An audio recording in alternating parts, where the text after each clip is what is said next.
Let's allow men to be goal-oriented. Let's allow them to be those dogs that can't let go of the bone that they are. And let's allow women to be more ecological and relational. The raw expression of sexuality is great, but it is not the only thing.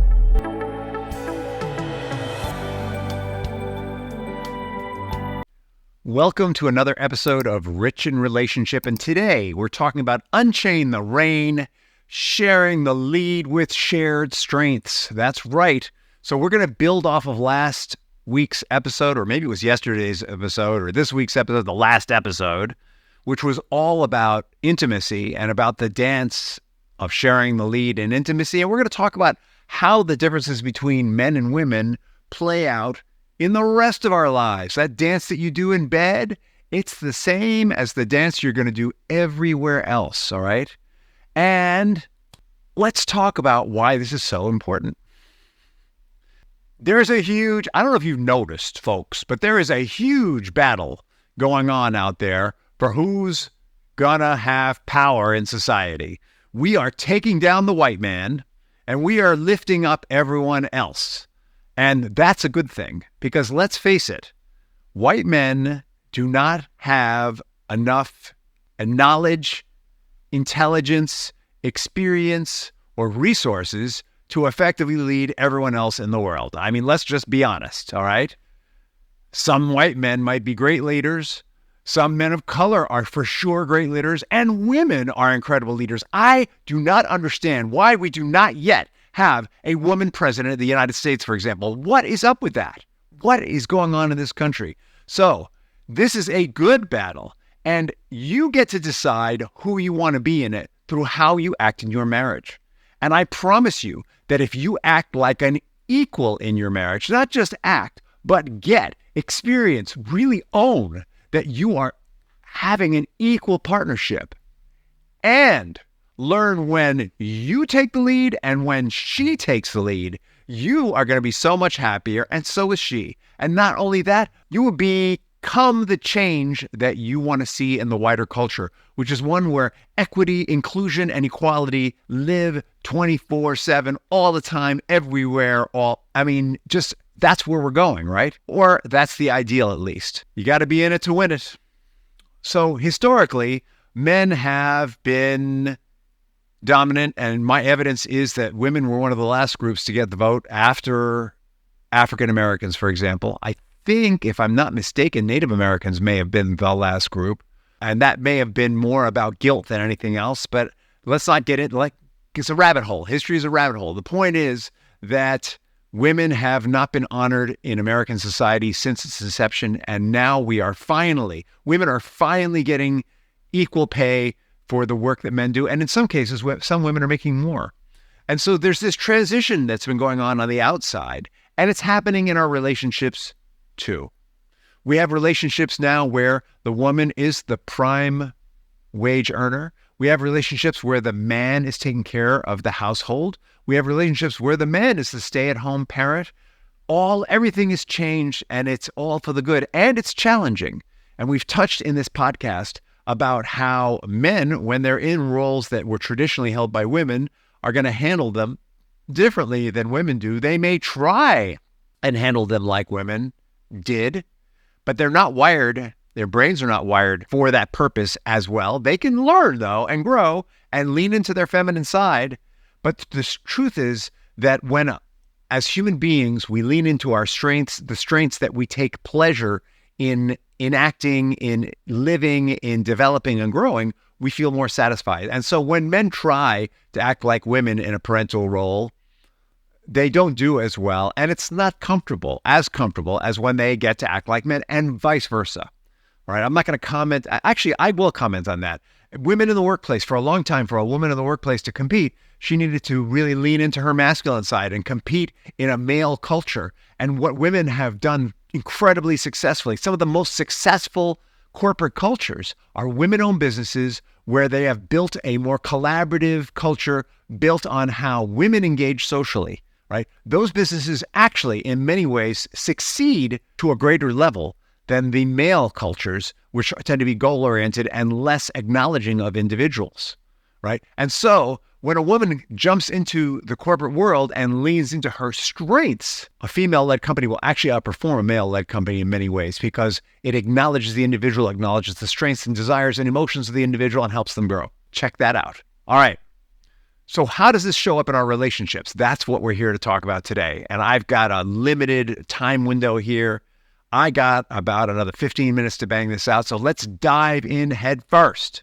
The starting point is, first of all, acknowledge that men have one way of thinking and women have another. Not that we can't lean into each other's ways of thinking, all right, but that men are going to be better or more comfortable. They're going to function more effectively when they lean into a male perspective. They lean into the way their brain is structured.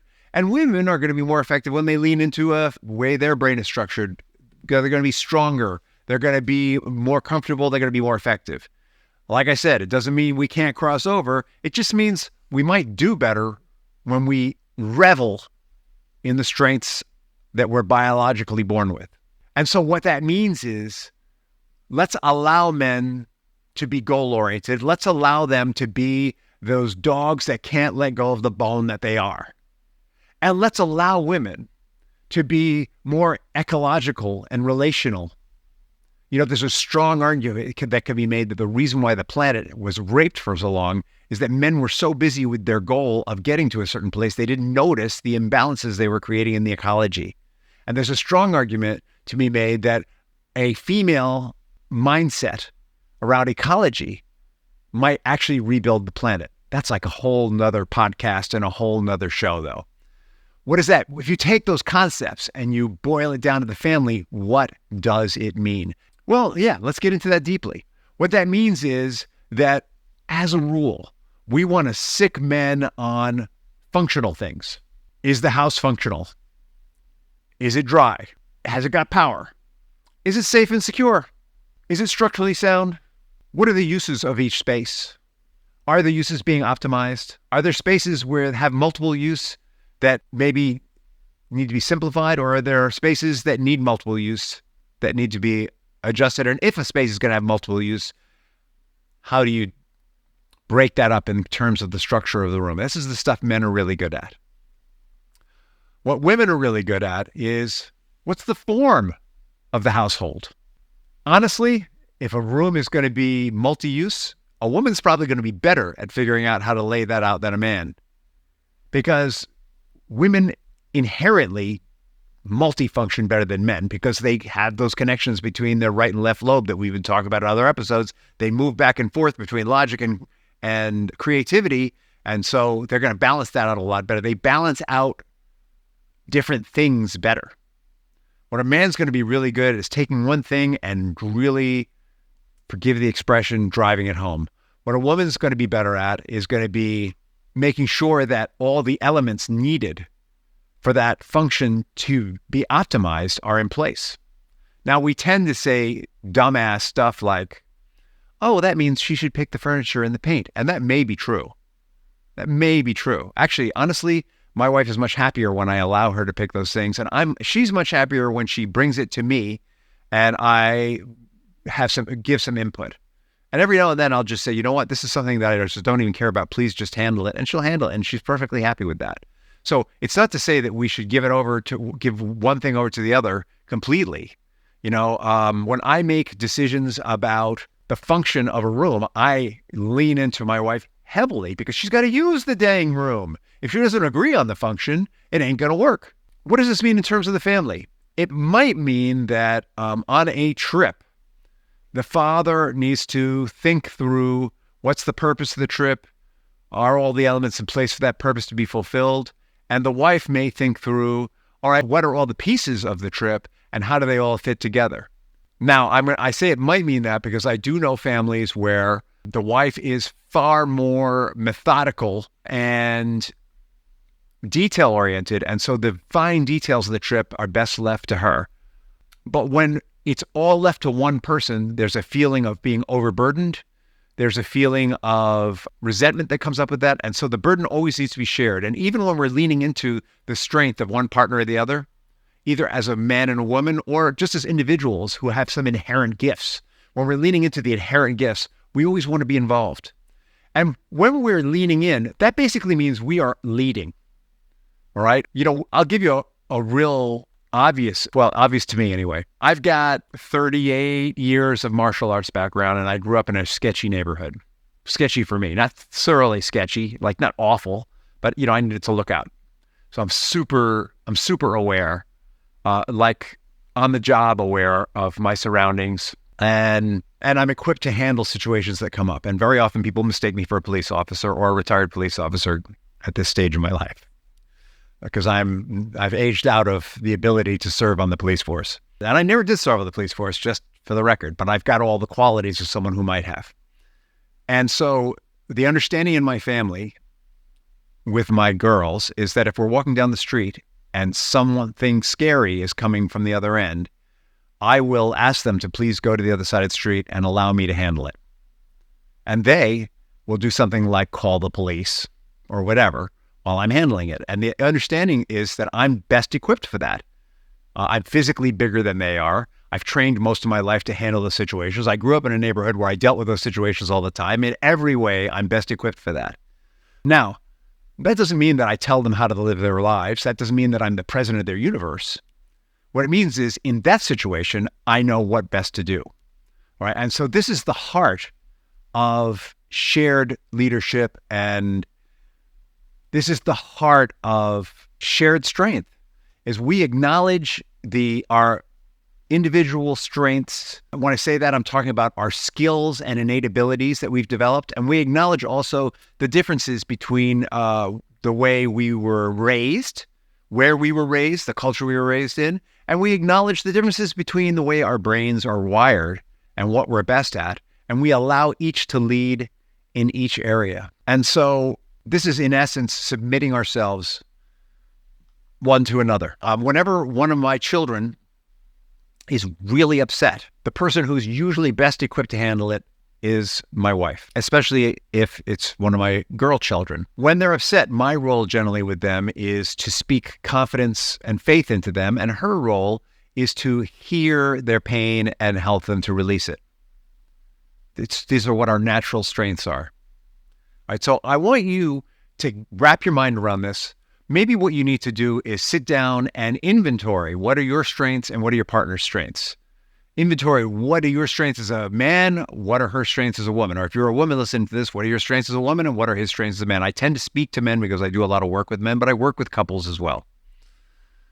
Inventory it and then have a conversation about what does it mean to lean into each other's strengths and where will each of you lead? In the last episode, we talked about physical intimacy. And we talked about the dance of sex, of physical intimacy. I almost don't like calling it sex. The dance of physical intimacy is you express an intention or a desire, and the other person signs off on it or expresses their intention or desire, and it builds back and forth, back and forth. It's a whole communication game. And in leading your families, it's very much the same game. So, the chances are if you're missing each other in bed, you're probably missing each other in other parts of your relationship. Or if your bed is just a raw expression of sexuality and you're not feeling that it's intimate, you're probably having the same experience in other areas of your life. And I don't mean that as a positive. A raw expression of sexuality is great, but it is not the only thing. All right. Emotional intimacy, awareness of the other person's needs, can make it so much more. And the same in the dance for leadership in our relationships. And so that's the beginning of how you move towards unchaining the rein and sharing the lead with shared strengths, is start by having a conversation about it and talking about it. And you're going to want to meet regularly and talk about this. All right. As always, please subscribe if you don't already. Hit me with questions, direct message me. Let me know what you want to hear about.